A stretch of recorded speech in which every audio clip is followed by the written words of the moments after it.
जय श्री महाकाल दोस्तों, मैं महादेव महाकाल कुंडली से राहुल तिवारी आप सभी का अपने इस चैनल में हृदय से स्वागत करता हूं। आज मैं बताने वाला हूं दोस्त चंद्रमा ग्रह के बारे में। चंद्रमा ग्रह को हमारे इच्छा पूर्ति का ग्रह बोला गया है। चंद्रमा ग्रह देखा जाए तो ये हमारे मन का ग्रह है, चंचल स्वभाव का है ये। यदि ग्रहों को जितने ग्रह हैं वो सारे ग्रहों का सूर्य को राजा बोला गया है, तो चंद्रमा को रानी की उपमा दी गई है। चंद्रमा शीतल होता है। चंद्रमा ग्रह जिसका मजबूत हो, आज मैं उस पे आपको बताने वाला हूँ कि चंद्रमा ग्रह मजबूत होने से लोगों को क्या क्या फ़ायदा हो सकता है, और चंद्रमा ग्रह जिसका कमज़ोर है उसको क्या क्या हानि हो सकती है। चंद्रमा ग्रह है क्या, उसके बारे में आज आपको बताने वाला हूँ। और चंद्रमा ग्रह के लक्षण क्या क्या हैं, चंद्रमा कमज़ोर हो तो उसके लक्षण क्या है लोगों के, और चंद्रमा के उपाय जो है वो मैं बताने वाला हूँ।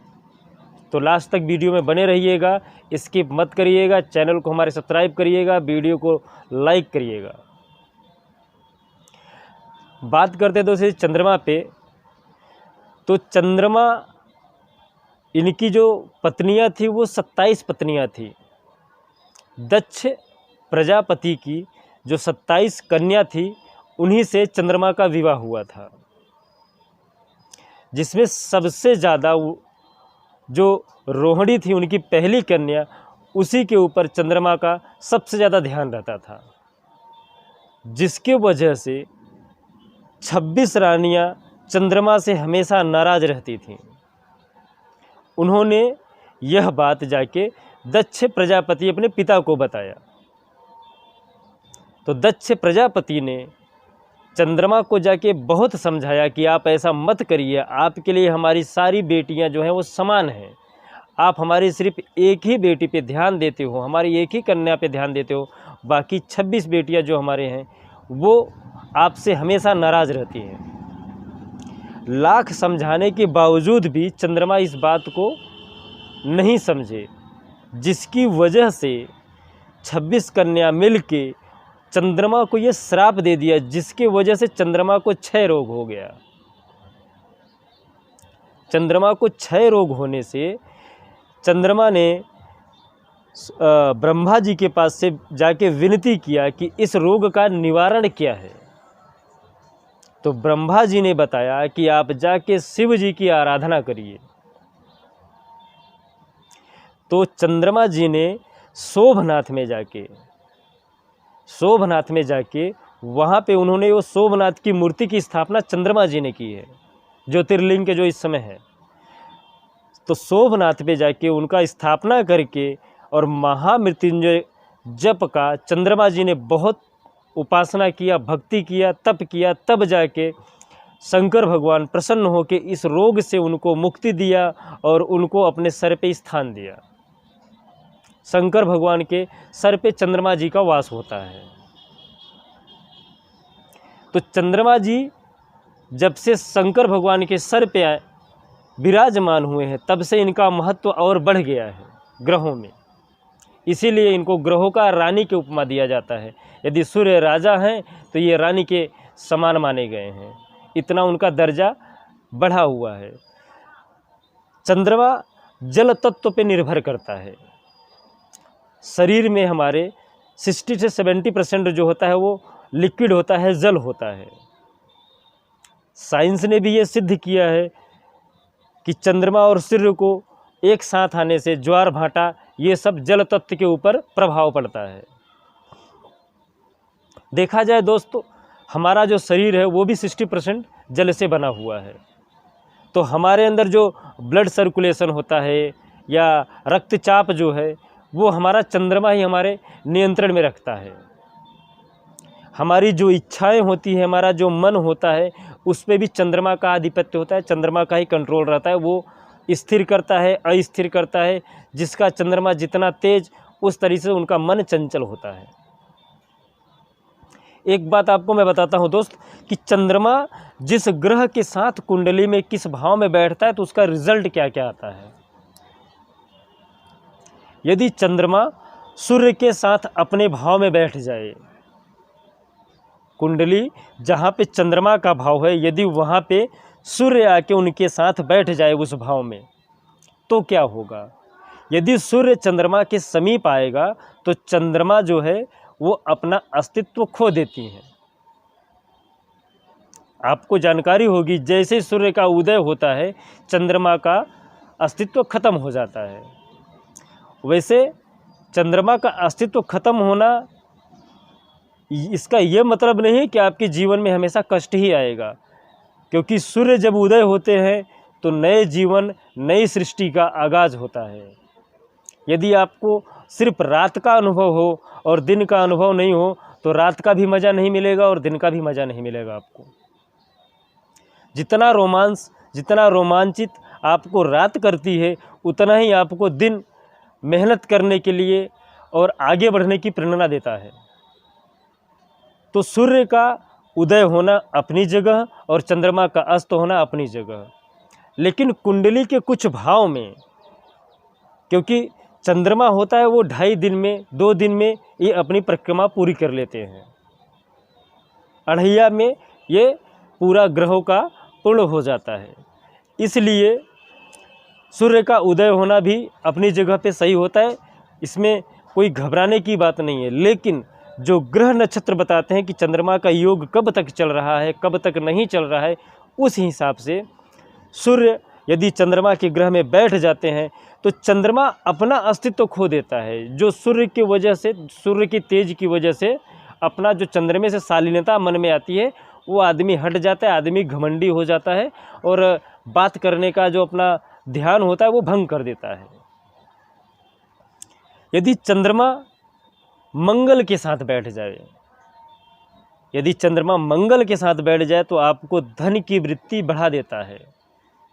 धन बहुत ही ज़्यादा आपको लाभ पहुंचाने का काम, कोई भी कार्य करोगे तो लाभ पहुंचाने का काम आपका बढ़ जाता है चंद्रमा की वजह से, क्योंकि ये शांति से होता है, शांत क्रिया से होता है और बहुत तेज गति से नहीं आता है धन। जो धन आता है वो लंबे समय तक आपके पास रहता है। चंद्रमा के अस्तित्व में आने से यदि मंगल और चंद्रमा मिलते हैं तो कोई सा भी जो धन प्राप्त होगा आपको, जिस भी प्रक्रिया से प्राप्त होगा, वो कुछ समय तक आपके पास टिका हुआ रहेगा, अस्तित्व में रहेगा। यदि चंद्रमा बुध के साथ बैठ जाए तो आपका बुद्धि का विकास कर देगा, आपको प्रकांड विद्वान बना देगा। यदि चंद्रमा गुरु के साथ बैठ जाए, चंद्रमा गुरु के साथ बैठ जाए तो आपकी कार्य कुशलता आपकी बढ़ जाएगी। आप कोई सा भी कार्य करोगे उसको इतना कुशल ढंग से करोगे आप कि सामने वाले को प्रभाव कर। यदि आपका चंद्रमा गुरु के साथ बैठा है, तो यदि आपका गुरु मजबूत है और चंद्रमा उसके साथ बैठ गया तो आपको जो भी आप कार्य करते हो उसमें आपकी निपुणता हासिल होगी, कार्य कुशलता आपकी बढ़ जाएगी। यदि चंद्रमा शुक्र के साथ बैठ जाए, यदि आप कलाकार हो तो आपकी कला में बहुत ही निखार आ जाएगा। चंद्रमा शुक्र के साथ बैठा है तो आप यदि लेखन का कार्य करते हो तो आपको कवि के लिए बहुत बढ़िया होता है। यदि चंद्रमा, बोलते हैं ना लोग, चंद्रमा पे ही कवि ज़्यादातर हर पंक्ति लिखते हैं, तो चंद्रमा से मोह हो के चंद्रमा के बारे में लिखते, चंद्रमा की तुलना के साथ लिखते हैं। तो कवि बनाने का जो कार्य करता है वो चंद्रमा करता है, कलाकार बना देता है। कलाकार के क्षेत्र में, बिजनेस व्यापार में, जो कला से बिजनेस है, व्यापार है, उसमें बहुत ज़्यादा तरक्की लोगों को आ जाती है। यदि चंद्रमा शनि के साथ बैठा है, चंद्रमा शनि के साथ बैठा है तो जो आम लोग हैं उनके लिए ये सही नहीं होता है। ये जो सन्यासी हैं उनके लिए सबसे अधिक महत्व का होता है। ये उनको इतना सन्यासी बना देता है चंद्रमा शनि के साथ बैठ के कि उनका जो एकांत भावना है, एकाग्रित होने की जो दृढ़ संकल्प होती है, ये सन्यास की प्रवृत्ति जागृत करता है, वैराग्य बताता है आपको। इसलिए चंद्रमा शनि के साथ जो गृहस्थ जीवन में उनके लिए अच्छा नहीं है। यदि चंद्रमा राहु और केतु के साथ बैठ जाए, राहु केतु ग्रह नहीं है, छाया ग्रह है, लेकिन इनको 9 ग्रहों में जगह दी गई है। यदि राहु केतु के साथ बैठ जावे तो आपको ऐसी अलौकिक शक्ति दे सकती है चंद्रमा कि आप किसी भी क्षेत्र में हो वहाँ पे आपका विकास होना संभव है। तो चंद्रमा जब राहु केतु के साथ बैठता है तो आपको अलौकिक शक्ति, जो चमत्कारी शक्ति है वो प्रदान करता है। अब चंद्रमा खराब होने के लक्षण क्या क्या है, कुंडली में तो मालूम पड़ जाएगा, लेकिन शारीरिक लक्षण क्या क्या है कि चंद्रमा हमें कैसे मालूम पड़े कि कुंडली नहीं है तो भी हमें कैसे मालूम पड़े कि हमें चंद्रमा परेशान कर रहा है। कफ का प्रमाण शरीर में बढ़ जाता है, ब्लड प्रेशर आपका बढ़ जाएगा या ब्लड प्रेशर लो हो जाएगा, ब्लड से जितनी समस्याएं होती हैं,